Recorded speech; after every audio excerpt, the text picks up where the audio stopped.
Бәріңе сәлем. Бұл екінші тайм арнасы бүгін тағы да 5 жаңалық. Қысқы трансфер кезеңі басталғаннан кейін ақпарат көп болып жатыр. Енді бізде 5 жаңалықта футболдың өзі емес, футболдың айналасындағы дүниелер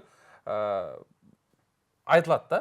Бүгін бір комментатор досымды қонаққа шақырдым. Сетанта Спортс телеарнасының комментаторы Абылайхан Палмағанбет және Есет Төлеш. Бүгін соңғы күндердегі соңғы маңызды қызық 5 жаңалықты талқылаймыз. Әлемдегі Әрине. Қазақстан футболында әзірше дым жоқ қой. Қызық бір нәрсе болсын, сосын ол жаққа да. Бәрі Түркияда дейсің. Иә, Түркияда жаңбыр жауып кетіп, жаттығу жасай алмай жатыр олар қазір. Әдемі. Көп рахмет шақырғаныңа Есет. Дебют қой менде сенің. Сенің иә, менің арнамда, YouTube каналыңда. менің көрермендеріме ұнап қалып жатсаң, тұрақты түрде келіп тұрасың. Комментатор болғаннан кейін енді сенің футболдағы білімің, пікірлерің енді қызық, маған да қызық. Оны біз матчтардың арасында бүйтіп сөйлесіп айтып тұрамыз ғой. Үзілісте шығыпшы, ой, мына бүйтіп жатыр екен деп, енді камераның алдында, бүкіл халықтың алдында айтып береміз. Сондықтан көп созбайық, бастаймыз. Жігіттер, екінші тайм YouTube арнасының демеушісі, қолдаушысы 1X компаниясы. 1X компаниясының біздің арнаға арналған арнайы 2 тайм деп аталатын промокоды бар. Сол промокодты жазсаңыздар, алғашқы депозитке 200 000 теңгеге дейін фрибет беріледі. Қызық болса, төменде сілтемесі бар. Сәттілік. Абылайхан, сен қай клубтың жанкүйерісің негізі? Мен Хала Мадрид Реал Мадридсің. Өте ауыр Сол жағдайға екен ғой, көңіл күйің болмай жүрген. Көңілімде қошымда жоқ. 2 Реал Мадрид болып, қазір Реал Мадрид туралы ақпаратты талқылайын деп тұрмыз. Айтамыз ба? Көңіл күй болмай жүр ма? Өте соңғы 2 Эл Классико флик келген кезде қорыққам негізі. Мамалатып тастады ғой, мойындау керек. Мойындау керек. Мамалатып, дымын қалдырмай, жермен жексен қылып. Анчелоттиге біраз өкпелеп қалғам сол кезде. Чуамини шығарған үшін. Жас жігіттерге де Чуамини өте қате болды. Қате болды. Рауль Асенсио тұр дайын. Неге шығармады деген сұрақ. Жарайды, енді Реал Мадридтің сол қорғанысына қатысты ақпарат бар. Қазір енді кімді аламыз дейді, соны айтшы. Біраздан бері шығып жүр ғой енді, бірақ сәл алға жылжу бар секілді. Реал Мадрид қорғаныстың қос қапталын күшейтпек. Испаниялық спорт мәліметінше Реал маусымның соңына дейін Кайл Уокерді жалға алмақ.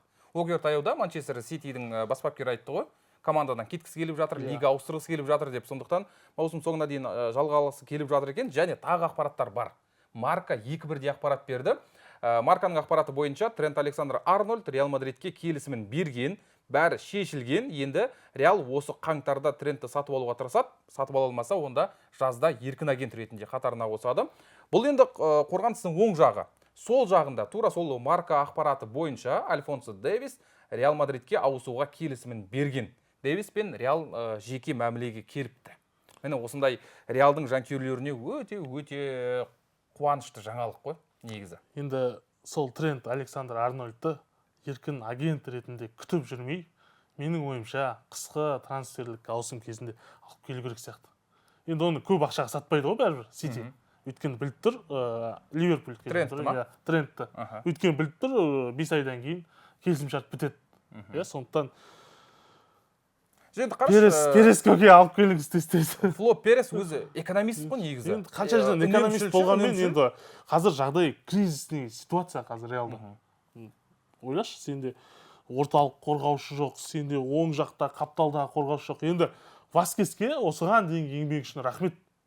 Бірақ көрдік қой, капитан андайға ойнамау керек деп ойлаймын мен. Мысалға Рамос қалай ойнап кетті кезінде, кім капитан болды? Бензема, Модричте қырыққа келген, Марсело әйтеуір тартты, Роналду кезінде капитандық, Касильяс капитандық. Бірақ Васкес енді ана жерде өтте ұят қой, ойын деген, өтте нашар. Бір жағынан сенде енді Реал Мадридтің жанкүйерсің ғой. Шамалы обидно, кезінде Тео Эрнандес, Ашраф Хакими деген ойыншыларымыз болды ғой біздің. Солар кетті ғой. Қазір екеуі де жарқырап жүр. Өте өкінішті болды. Қарап отырасың ба, былай ана жақта. Теоны сатып жіберді да Мендиді алып келді да мысалға. Не үшін деген сұрақ болды менде ше. Менди де енді осы жазда кетіп қалатын сияқты ғой. Менди де былтыр жазда жүру керек еді негізі. Дэвисті күтіп отыр ғой қазір. Альфонсоны күтіп отыр. Дэвис келсе енді. Қара, 2 нұсқа болып тұр қазір. Егер Кайл Уокерді жазға дейін жалға алып, жазда еркін агент ретінде Трент Александр-Арнольдты қатарға қосу.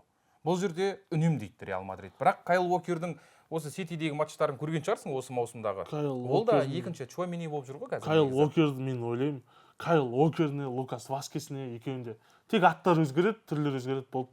Әйтпесе Уокер мықты болатын болса Гвардиоланы жібермейді ғой. Бір жағынан осыған дейін алып қалды, 2 рет кеткісі келген алып қалды, енді алып қалғысы келмей тұр. Өйткені болды уже, Уокерде бітті. Енді басқа бір клуб ол Реал Мадрид деңгейі емес. Рюдигер сияқты жарқырап жанып тұрған деген жоқ қой 29 жасында, дұрыс па? Ал Уокер кім, Рюдигер кім мысалы. Сондықтан білмеймін мен маған салса Арнольдты бірден алып берсе екен деген үміт бар. Ол бірақ қиындау сияқты. Ливерпуль маусымның соңына дейін енді чемпиондыққа таласып жатқан команда, сондықтан қанша ақша берсең де, меніңше тегін кетсе де дейсің ғой. Тегін лучше олар бас қатырмайды, маусым соңына дейін ойнайды, чемпиондығын алады. Олар оның үстіне чемпиондар лигасына үміті бар ғой негізі, мықты ойнайды Ливерпуль қазір. Сол анау жүйені бұзбай-ақ маусым соңына дейін ойнап, Трентті тегін рахметін айтып, Энфилдте қоштастырып, Реалға жіберетін сияқты меніңше. Ал Реал егер меніңше Уокерді осы қыста алмаса, онда трансфер жасамайды. Жасамаймыз деп отыр ғой. Негізі өзі Реал басқа нұсқада жоқ қой жасамайды ғой. Жасамайды. Сондықтан сол Асенсионы қалдырып, Васкеспен әйтеуір амалдап, немесе кімді Вальвердені толығымен оң қапталдағы қорғанысқа жіберіп, Вальверде баяғыда күшті ойнайтын еді. Негізі баяғыда жақсы ойнады ғой. Қазір де жақсы ойнайды ғой. Жоқ, енді оң қапталда, иә. Оң қапталда Карвахальдың орнына көбінесе Вальверде шығып жүрді ғой. Вальвердені алға шығарып, кейін Начоны шығарып жүрді. Начо енді ғой негізінде. Начоның жоқтығы білінеді. Начоның жоқтығы өте орталық, оң жақ, сол жақта ол ойнай беретін еді ғой. Ойнай беретін еді, иә. Асенсионы оң қапталдағы қорғаушы ретінде пайдаланып көрмесе, бірақ енді ол орталық. Чуаменидің орнына керек ол. Сұранып тұрған осы Эль Классикодан кейін меніңше толық ауыстыру керек. Менің ойымша Реал Мадридте уже 25-ке жетпеген 2 лига чемпиондықтары бар жігіттерді жіберу керек сияқты. Байқадың ба? Соңғы Эль Классикода қазақта мақал бар ғой, аш бала тоқ баламен ойнамайды деп. Көрініп тұр да Барсаның аш екен. Суперкубокты алған кезіндегі қуанышын көрдің ба? Инстаграмда салып жатыр ғой. Өте да Левандовскилардың ше. Былайша ол Реал үшін тәкаппарлық емес, бірақ Реал үшін ең соңғы кубок қой негізі. Ең соңғы орында тұратын кубок қой. Испания суперкубокі деген. Испанияның өзіндегі ең төменгі несі ғой, енді кубок маңыздырақ. Сондықтан біздің жігіттердің тоқ екені көрініп қалды ғой. Сол үшін жастарды ма? Иә, мен ойлаймын, Чуамени, Камавинга дегендерді шын айтсам. Ойлайшы, жас 25-ке жеткен жоқ. 2 лига чемпиондықтан бар ма? Камавингада екеуі шатаспасам, иә? Екеуі ма? Иә. Екеуі болып қалатын шығар. Чуамениде біреу болу керек, шатаспасам. Точно біреу бар ғой енді. Біреу бар ғой, бүкіл клубтық дәрежедегі бүкіл титул бар оларда уже. Сондықтан оны ол үшін бапкер ауысуы керек. Содан кейін сол қапталға көшейік. Дэвис келісімін берді деп жатыр. Мен Реалға иә дедім деп тұр ғой былайша айтқанда. Солай келісім болып жүргеніне көп болды ғой. Бавариядан келу дәстүр ғой негізі. Онда да ақпарат былай шығып жатыр да. Желтоқсанда Дэвис Бавариямен келісім шартты ұзартатын болды дейді. Қаңтарда келеді да Реал Мадридке ауысатын болды дейді. Ақпанда қайтадан Баварияда қалатын болып шешті деп жатыр. Нақты ақпарат жоқ енді.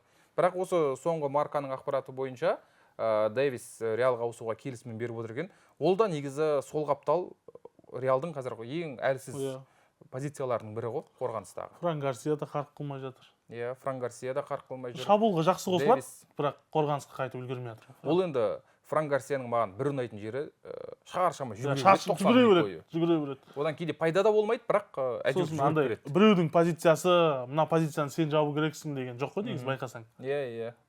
Қай жер ашық қалады, сол жерді жаба береді. Бірақ сонысынан таяқ жейді да. Иә. Дэвис жаңағы біздің Менди жарақат құртты ғой баланы. Маусым басында командаға енді келген кезде мықты ойнады ғой сол қапталдағы қорғаныста. Шабуылға жақсы араласатын, дриблингі керемет болды, оның жылдамдығы күшті болды. Қазір енді ол FIFA-да ғана күштеніп жүр ғой. FIFA-да айырасың ғой сол қапталда. Әдемі. Мұны әзілін түртіп қояйын бауырым. Ерекше қылып жария. TikTok-қа жариялай жүрейін ба? FIFA-да. Реалдың қорғанысы осындай. Сондай аргумент қана қалды ма сонда? Иә. Мына ойынымен келесі FIFA-да да нашарлап қалай деп тұр ғой. Келесі FIFA-да одан да айырылып қалай деп тұр. Иә, одан да айырылып қалай деп тұр. Саған білмеймін. Біздің білмеймін. Ана шабуылға көп мән беріп кеткен сияқты Реал. Соңғы кезде ана Бензема, Роналду, Бейлдарды қалай жабамыз деді да. Енді келіп қорғаныс енді қазір өте номиналды бір ғана қорғаушы ойнап жүр ғой, Рюдигер. Қалғандарының бәрі анау жартылай қорғаушылар ол палуанға ренжудің қажеті жоқ. Байғұс сол қараймын, мына қараймын болып отқан сияқты. Иә, бірақ енді Алаба жарақаттан айығып жатыр. Сол енді ол да шыққаннан кейін не болады? Менди сияқты болып қалса. Мүмкін. Оның үстіне ол Мендиден де көп отырып қалды ғой. Ол енді 2023-тің желтоқсанында жарақат алды. Қазір 2025-тің қаңтары. Оны бір 5 минуттан шығарып бастайды, ертең 10 минутқа шығарады.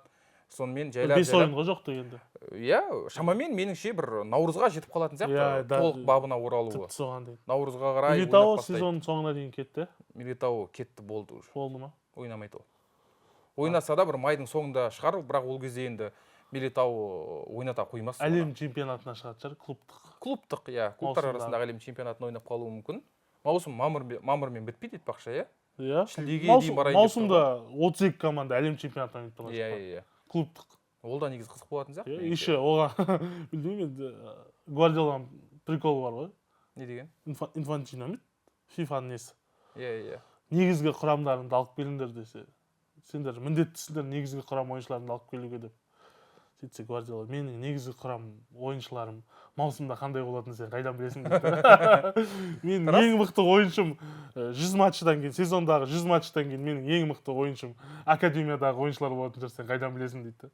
Солай болатын сияқты, топтық кезеңде, кем дегенде топтық кезеңде сол жастарды шығарып, енді клубтар арасындағы әлем чемпионатын мамырға қарай сөйлесе жатармыз. Реалда қорғаныста әйтеуір бір өзгеріс керек қазір. Қорытындылайтын болсақ. Бірнешеу керек, иә? Бірнешеу керек. Одан кейін жайлап енді жартылай қорғаныспен шабуылда аса қатты не жоқ қой енді. Да, енді қорғаныс дұрыстасақ, Камавинга мен Чуамини жартылай қорғанысқа айтады. Өз позицияларына өз позицияларына айтады. Камавинганың өзі негізі артық жартылай қорғаушы емес қой. Иә. Барсаға қарсы солай ойнады. Негізі ол кәдімгідей орталық жартылай қорғаушы. Алаң ортасында. Шабуыл жақсы көретін жігіт қой негізі. Иә. Қайта кіріп, жаңағы дриблингтермен. Бірақ Чуаминидің өзі ортада жүр қорғаныста. Басқа ешкім жоқ қой. Иә, сондықтан. Соп қылып шығара қоятын. Менің ойымша, енді жоқ дегенде Кайл Уокер келеді ғой. Жалға алу керек дейсің ғой. Біреуді алу керек. Бірақ тренд өте жақсы не деп ойлаймын. Трендтегі пікір болып тұр ғой, трендті сатып алу. Трендті алса екен Перес көкем. Әттең қазақша түсінбейді. Салахқа қатысты қызық ақпарат шығып жатыр қазір. Не дейді? Салах көкем Ливерпуль басшылығы келісімшарт ұзартпай жатыр деп бірнеше рет бір даулы мәлімдемелер жасады ғой. Сол былай дейді енді. Салах Сауд Арабиясына көшуі мүмкін. Тіпті келісіп те қойған. Сауд Арабиясы спорт басылымдары федерациясының мүшесі Абдул Хади керемет бір инсайт айтыпты. Ливерпуль шабуылшысы Мохамед Салах жазда қызылдар сапынан кетпек. Абдул Хадидің айтуынша Мохамед еркін агент ретінде Сауд Арабиясындағы клубтардың бірімен қазір келісіп қойған. Салах кетіп қалуы мүмкін. Осындай масқара маусымнан кейін Еуропа футболынан кетіп қалса негізі Салах үшін Саудияға кетуге аргумент өте көп қой. Өте көп, иә. Сауд Арабиясы ішінде Салахты алу, ол қазіргі таңдағы мұсылман футболшылардың ішіндегі ең үздігі. Еуропада, әлемде Мохамед Салах қой. Иә. Бенземаны алып алды енді. Ол Бензема картайды, жасарын жасап, асарын асап, оның үстіне... Енді ол Бензема алтын доп иегері ретінде кетті, Салах та солай кетуі мүмкін негізі. Бәрін алып, иә. Осы маусымда егер Ливерпуль АПЛ-ды Лига чемпионовты алып атса, бірақ қазір 2025-тегі Ливерпульдің соңғы үш ойын көрдім. Жағдайлары қазір мәз емес. Тоттенхэмнен ұтылды. Чемпионатта тең түсіп қалды деген сияқты. Ноттингем Форестпен. Енді бұл жерде Салах бәрібір бабында ғой негізі ше. Өте бабында. Ол тағы Ливерпульде немесе топ-5 лигадағы мықты бір командада кем дегенде 1-2 маусым ойнап беруге қауқары жететін сияқты меніңше. Енді есет ана жақта Ферминио звондайды ғой саған. Ойлашы. Ақшаны доллардың үстінде жатады да, саған видеозвонокпен звондайды. Маны бар еще. Маны бар ана жақта. Не істеп жүрсің дейді ғой, не істеп жүрсің. Кел дей ма? Иә, болды, уақытың кетті. Ертең бір сындырса, ертең ана АПЛ-да қара нәсілділер солмен болдың ғой дейді ғой. Неге қара нәсілділер? Енді физикалық тұрғыдан өте жоғары мықты ғой негізі. Менің бұл ақпаратқа сеніп отырғаным бір инсайдер айтқан жоқ та. Иә, сол ғой. Сауд Арабиясы спорт басылымдары федерациясының мүшесі дейтін, қандай федерация екенін білмеймін. Бірақ енді спорт басылымдары, спорт бағы ғой, бұқаралық ақпарат құралдары. Сондай бір адам айтып тұрғаннан кейін енді іштей бір сеніп қаласың ғой, деп. Жоқ, мүмкін. Келісіп те қойған шығар деп. Негізі бұл жаңалықтың басында 3 клубты айтты ғой. Иә. Осы клубтар Салах қанша ақша сұраса да беруге дайын деп. Кез келгені жаңағы Әл Насыр болсын, Әл Хилал болсын, Әл Иттихад болсын, кез келгені беретін сияқты. Ана жақта Джерард жүр ғой, Әл Иттифақта. Жүрген болу керек енді ол. Негізі даже Әл Шабабтың өзі алып алады. Әл Шабабтың өзі алып алады, иә. Әл Ахлиді ұмытып кеттік. Әл Ахли бар. Ол жақтағы әр клуб әлден басталатын бәрінің әлі жетеді ғой. Әлден басталатын бәрін әл ауқат жақсы деші. Рас қой, сондықтан да енді бұл жерде Салахта сәл египеттік болғаннан кейін, енді қанша мұсылман болса да, араб болғаннан кейін ол жаққа баруға аргумент көп қой. Оның үстіне ол білет, ол жақта ақшаның көп екенін. Ақша бойынша енді сол Роналду Неймарға жақындап қалады ғой айлығы. Мүмкін. Неймардан көп болуы да мүмкін. Мүмкін, иә.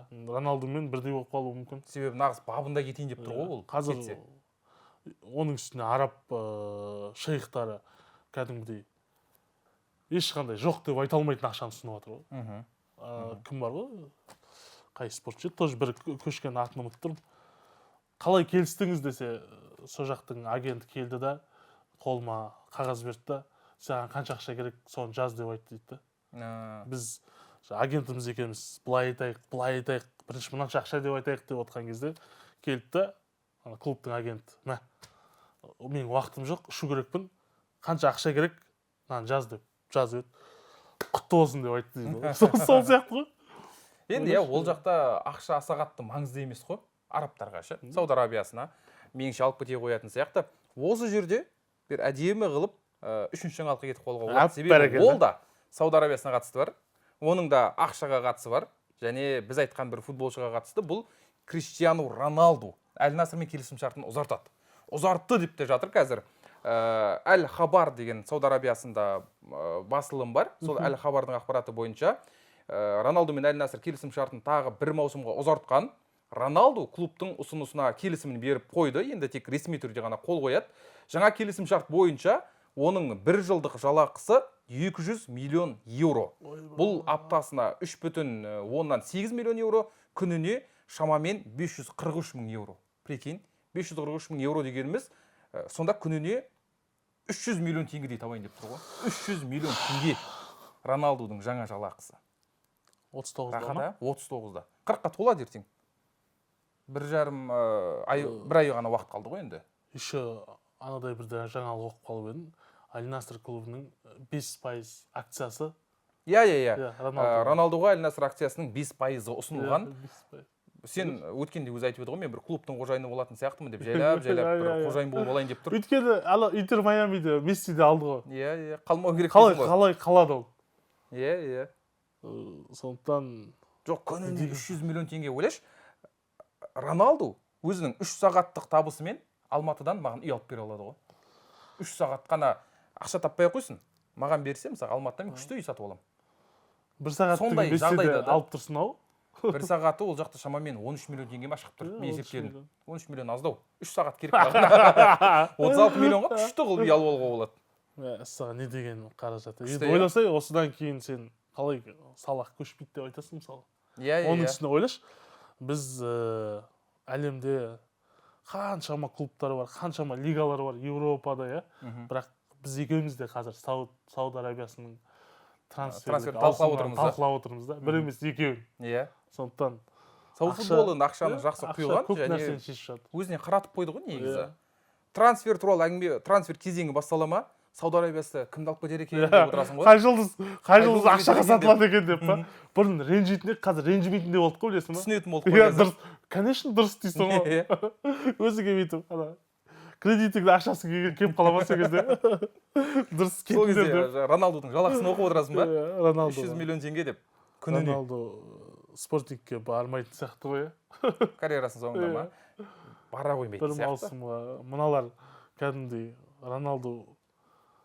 Роналдуды Сауд клубы болды ғой, Саудиялық клубы болды ғой. Сол ғой, ол өзі еще мұсылмандарға өте жақын ғой. Иә, жақын.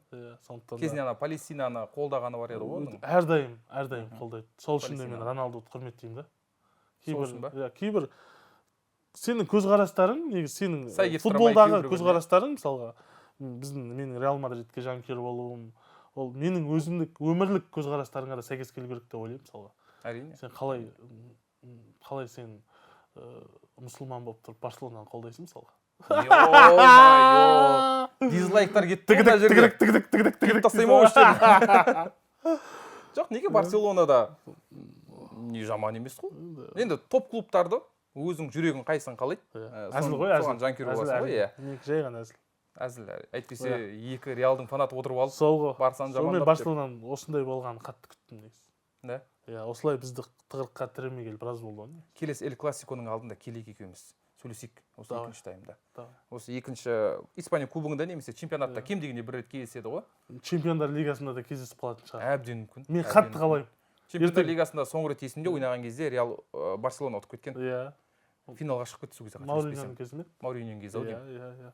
Өте қатты көңілім түскен сол кезде.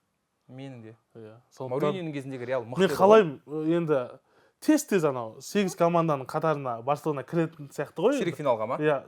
Топ 8-ге ма? Топ 8-ге ше бірден тікелей алды. Біз енді плей-оффпен кететін сияқты. 16-та бірден ойнап. содан ұтып бір жаңағы кім бар тағы? Біреуді ұтып көп қой енді. Аталанта. Сөйтіп 1-8-де мен Барселонаға түссек екен деп ойлаймын. Ерте емес пе? 1-8-де түсу керек деп ойлаймын. Неге? Сөйтіп шешу керек ананы. Осы жеңілістер ма? Осы жеңілісті ұтып 1-8-де. Сөйтіп Реал 1-8-ден ұшып кетіп жатса масқара ғой негізі. ұшпау керек. Реал бабында шамамен соңына қарай ойнау керек. Барса шаршады-ау деген кезде ше. Левандовский шаршап қалды-ау, бір шамамен ширек финал, жартылай финал дегендерде. Бірақ өткен Эль Классикода Левандовский шешкен жоқ қой.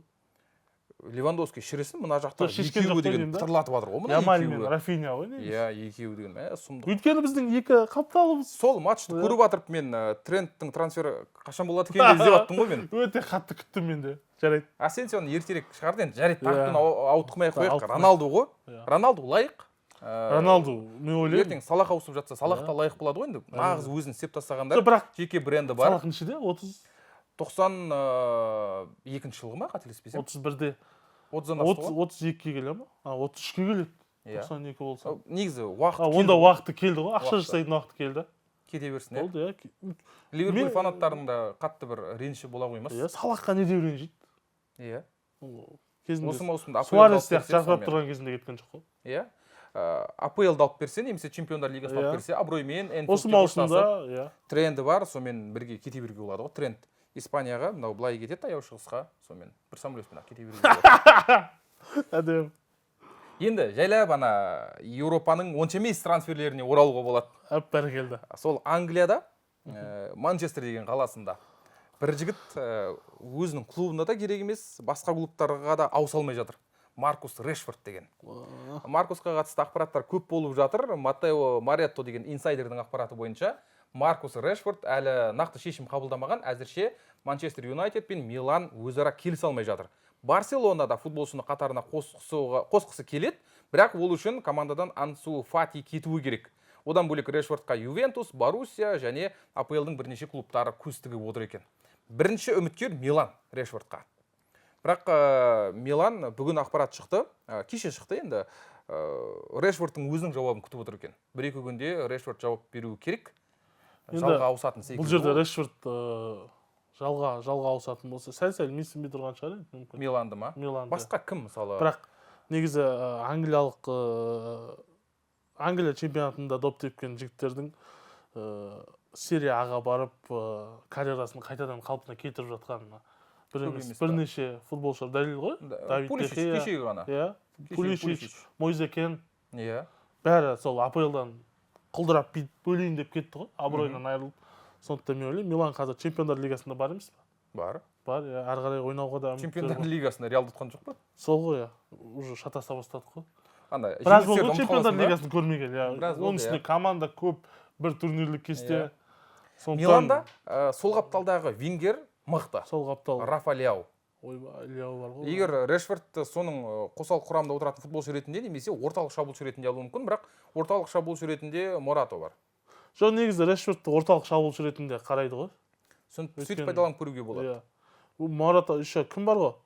Абрахам сол жақта. Абрахам бар, иә. Кеше АПЛ-да ойнағандардың бәрін жинап алайын деп тұр ғой. 93-ші минутта гол соғып. Сондықтан басты қарсылас Интерді. Решфордтың орнатындай бар онда. Ойланатындай. Оның үстіне мысалға Барселонада көз тігіп отыр дейді, Ансу Фати кеткен жағдайда аламыз деп тұр. Демек, Ансу Фатидің орнын алады. Фати болса, Рафинияның несі ғой енді? Заменасы ғой. Решфорд та шамамен сол Рафинияның заменасы болып отырады қосалқы құрамда. Ол Решфордқа Бірақ стиль бойынша маған Решфордқа Ла Лига жақсырақ келетін сияқты. А сериясына қарағанда. Менің ойымша Миланда жақсы болады. Мен Барселонада Решфордты мысалға көре алмайтын сияқты. Көзің елестете алмайсың ба? Иә, елестете алмайсың ғой. Ол жерде андай. Білмеймін, өте негізі Решфордтың өзін Манчестер Юнайтедтен басқа командада елестете алмайсың ғой, өмір бойы мынау. Иә. Қазіргі Фати сияқты 17 жасынан бері жүрді ғой Юнайтедте.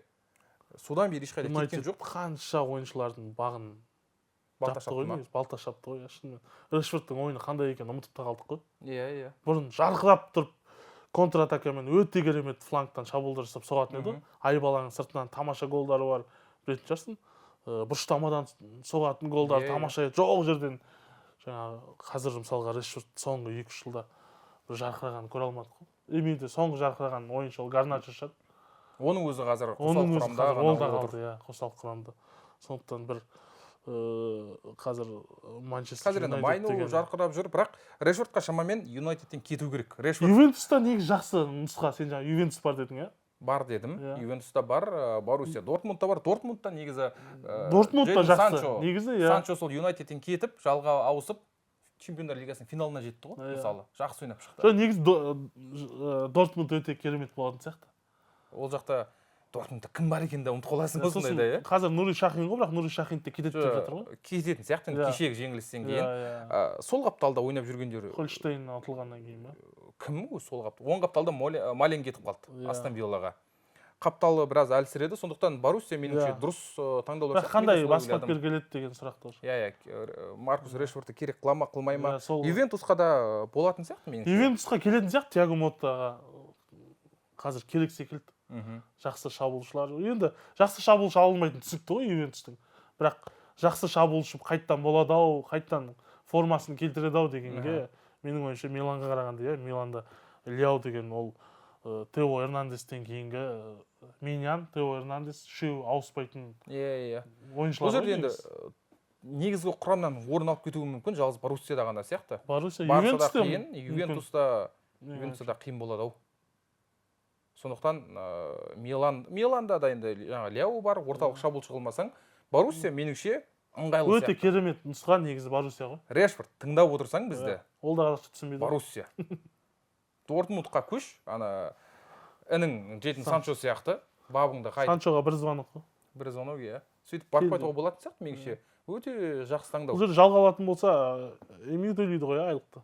Ол нәрседе ол келіседі алдын ала. 50-50 болып төлей ма, 40-60 болуы мүмкін, немесе толығымен Боруссияға беруі мүмкін, бірақ ол нәрседе футболшының тағдырын шешеді ғой деген. Әрине.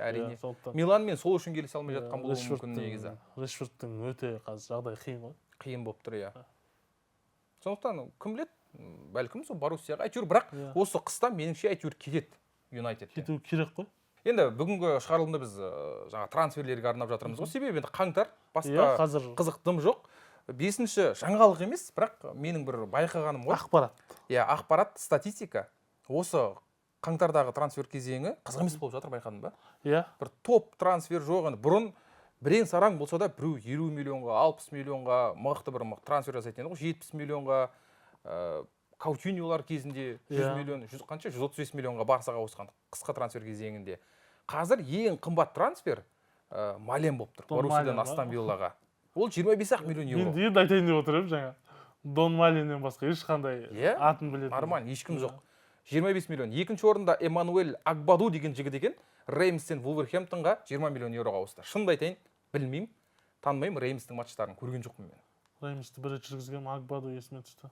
Түсті ма, жақсы ойнайды ма? Жақсы ойнайды. Вулверхэмптонды бәлкім құтқарып қалар АПЛ-да қалуға. Секу Фафана Сауд Арабиясынан Еуропаға оралды. Фафана дейсің ғой. Келді ма?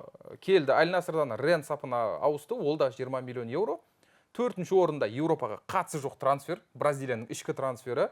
Паулиньо Атлетико Минейродан Палмейрасқа 18 миллион еуроға ауысқан. 5-ші орынды айтып жіберейін. Антонио Кински. Кински енді сәл аты шығып үлгерді. Тоттенхемнің қақпашысы қазір. Ол Славия Прагадан 16 миллион 500 мың еуроға ауысты. Және Кински бірден ойнап үлгерді. Ливерпульге қарсы шықты, қателеспесем. Және команда жеңіске жетті. Қарасаң, жоқ, қызық трансфер енді Манчестер Сити жасайтын шығар. сияқты. Жаңағы Хусанов келеді. Витор Рейс па кім еді? Витор Рейс. 19 жастағы. 40 миллион деді 40 миллион еуроға сұрап кетісті де 39 миллион еуроға. Сол қызық болуы мүмкін енді. Атақты емес енді ол да. Абдулқадир Хасим. Хосанов. Абдукодыр ғой, иә. Абдукодыр өткеше жаңалықтардан келмейтін болды деп еді. Бүгін қайттан шықты. Визасы дұрыс емес екен. Команданың қатарына келіп қосылады. Визаны реттеп, меншінде ауысатын сияқты Манчестер Ситиге. Ол да бір қымбат трансфер. Осы трансфердегі ең қымбат трансфер өзбек футболшысы болса. Болуы мүмкін ғой. Өртең қазақ. Иә. Бірақ ар жақта Омар бар ғой. Омар Мармуш. Ол да Ситиге ауысуы мүмкін деп жатыр. Ол жақта шамамен 80 миллион ба сондай. Мармушты айырып жатыр Боруссияда. Жалпы потолок Сити қоятын секілді ғой. Трансферде жұмыс істеп отқан сол Сити ғана ғой. 20 матчтың, 21 матчтың 10-да ғана ма? Мармуш па? Жоқ, Ситидің қазіргі жағдайы мысалға. Жағдай өте нашар. Бірақ соңғы ойындарда әйтеуір жеңіп жүр. Соңғы ойын жүргізді ме айтпақшы? Манчестер Сити мен Брентфордтың ойыны 2-2 болды.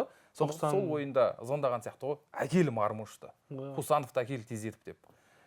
Сити сондықтан енді 2 апта уақыт бар әлі 3 ақпанға дейін ғой қысқы трансфер кезеңі. Ситидің енді Гвардиоланың бапкерлік карьерасындағы ең нашар маусым ғой қазір. Ол ондай кризис ешқашан көрмеді. Бірақ соңғы ойындарда әйтеуір жеңіп, әйтеуір бір жақсы нәтиже көрсетіп жүр. Брентфордпен 93 минутта.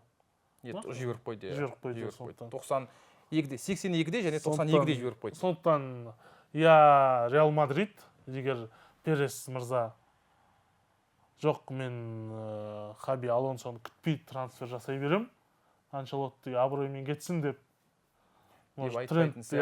айту бір-ақ пайыз, айтпау 99%, бірақ біз ғажайыптарға сенеміз ғой. Күтесің ба соңына дейін. Кім біледі, Ливерпуль бәлкім ақша пайда көріп қалайық, сатып жіберейік деп ойлауы да мүмкін, бірақ енді маған оған сену қиындау. Өте қиын әрине. Ар жақта енді Конор Брэдлиге сенім артамыз деп, өзіміздің футболшымыз ойната берейік деп жатпаса, енді білмеймін. Манчестер Юнайтед қатарына қосып қалар мүмкін бір жақсы ойыншылар. Әзірше сол Манчестер Сити. Ең қымбат трансфер 25 миллион евро. Сол аз. Дон Малин. Ол Боруссияда қосал құрамда отырып қалды. Трансфер терезенің нешесіне дейін? 3-ші ақпанға дейін, топ 5 лигада. 3-ші ақпанға дейін? Иә. Онда уақыт бар екен? Уақыт, 2 апта уақыт бар. Соңғы бір аптада жақсы трансферлер жүретін еді. Негізі ең қызықтар соңғы күні болады. Иә, соңғы күні. 31 қыркүйекте, 31 келісімшартты үлгере алмай қалды дегендер. Көп болады ғой. Күтпеген трансферлер болады. Сондықтан трансфер біткеннен кейін тағы бір қорытынды шығара жатармыз. Кейін бүгінге 5 ақпарат осындай. 4 ақпарат және бір статистика ғой, былайша айтқанда. Трансферге кішігірім өзіміздің пікірлерімізді білдірдік. Келгеніңе рахмет. Алтын уақытыңды бөліп, алдағы эфирлерде сәттілік. Енді осы қысқы трансфер кезеңінде өзің пікіріңді айтшы. Ең бір жанкүйерлер күтетін қай трансферлерді өзің күтіп жүрсің? Мен трендтен басқа. Ең бірінші Абдукодырдың Ситиге барып, Гвардиоламен бетіп қол алғанын күтіп жүрмін. Бетіп суретке түскенін ба? Өзбек футболшысын көру мен үшін өте қуаныш негізі. Шынымен бұл біздің қаншалықты дәрежедегі қалып кеткенімізді сол сурет арқылы Қазақстанның білуге болады алдағы уақытта. Одан кейін Реал Мадрид. Ұйықтай алмай қаламыз ау сол кезде. Ұйықтай алмай қаламыз. Мен рахаттан ұйықтайтын секілдім. Тәтті ұйқыда. Өйткені бізде қазір соңғы уақытта, білмеймін, футболшыға қарағанда Қазақстанда комментаторлар көбейіп кеттік па, сапалы. Сапалы ма? Сапалы, иә. Сондықтан да екінші Реал Мадридтің қорғаныстағы трансферлерін өте қатты күтем. Шынымен, как жанкүйер ретінде. Және Ситиге тағы да кімдер келеді екен деген сұрақ өткен. Маған Омар Мармуш ауысып жатса, Омар Ситиге қалай ойнайтын қызық. Айтрахтта ол енді мықты ғой. Трахт болып жатыр ол жақта шынымен. Ситиге келіп қалай болады? Джекериш деген ойыншыны қыста алып алмайын екен. Ала қоймас. Холландпен екеуі ұқсайды ғой ойыны бойынша. Жоқ, басқа бір клубтар ма? Иә, клубтар. Жазда ауысады деп жатыр, бірақ мен Джекериштің орнында болсам кетіп қалар едім. Себебі спортың сәл батып баратыр жаңа. Иә. Кеме батып баратыр. Аморим кеткелі кәдімгідей кеме тесіліп қалды ғой. Бірден тесіліп қалды, иә. Сондықтан спортинг жіберсе, Юнайтед мысалы сұранып тұрған нұсқа ғой негізі. Арсенал бар, орталық шабуылшы керек. Себебі Жезус ұзақ уақытта кетіп қалды. Барын салып көреді деп ше, қысқы трансферде. Осы маусымды құтқарып қалу үшін. Енді маусымның ортасында келгеннен кейін де бір келісім бар шығар деген үміт бар. Басшылықпен, басшылығымен. тағы кім бар? Боруссия Дортмунд қысқы трансферлік ауысым кезінде өте андай батып кеткен, атаға айға жетіп, бірақ батып кеткен жаңағы Решфорд сияқты біреулерді алып алатын бар еді ғой. Келді. Сол Решфорд болып қалуы мүмкін ғой, әбден. Решфорд болып қалуы әбден мүмкін. Сосын Нури Шахин орнынан кетуі мүмкін. Мен жеке дейтін сияқты. Кім келетін қызық. Эрик Тен Хаг келеді деп жатыр ғой. Тен Хаг келсе, онда Боруссияға батады ма әрі қарай. Тен Хаг как раз Решфордты жақсы таниды. Жарайды, бүгінге шығарылым осындай болды. Жігіттер, қызық трансфер, қандай трансфер күтіп жүрсіздер? Өз пікірлеріңізді жазыңыздар, және қай клубқа жанкүйерсіздер? Сол клубқа қай футболшының келгенін қалайсыздар? Жазыңыздар, маған өте қызық, және видеоны осы жерге дейін көрсеңіздер, лайк басуды ұмытпаңыздар, каналға жазылыңыздар, және көп ұзаққа қоштаспаймыз, себебі келесі аптада шамамен реванш 10 сұрақ шығады Дидармен және Әлімжанмен. Сондықтан каналға жазылуды ұмытпаңыздар. Сау болыңыздар.